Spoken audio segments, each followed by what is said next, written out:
Hey guys, it's Sarah and Amelia from K7 Farm, and we are here to offer you some tips when it comes to boiling down your sap.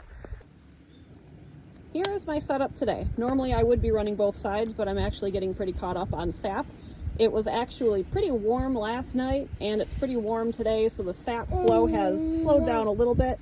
When you're tapping trees, you're looking for temperature fluctuations that go between freezing at night to above freezing during the day, and your flow will slow down when you're below freezing morning and night, and also when your temperatures are above freezing, things will slow down also. But here I've got 3 pans, and the general rule of thumb for boiling is that you will boil down 1 gallon of sap per hour per square foot of surface area. So you're looking, if you want to boil a lot of sap pretty effectively and efficiently, you're looking to have wide surface area over your fire. I burn over pine. I find that makes a nice hot fire. I can get these pots boiling pretty quickly. And the back 2 pots are what are the sap I'm continually boiling down, which will eventually become syrup.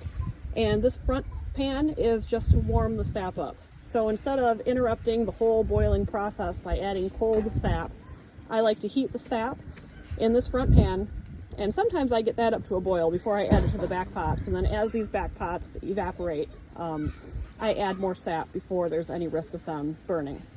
And if you are not careful, you will burn your sap. It will turn into syrup, and then very quickly after that, it will burn if you are not careful, and it will scorch your pans. So be very careful in those finishing stages. That's a great time to take it indoors, is when you almost have syrup, so you don't have that issue.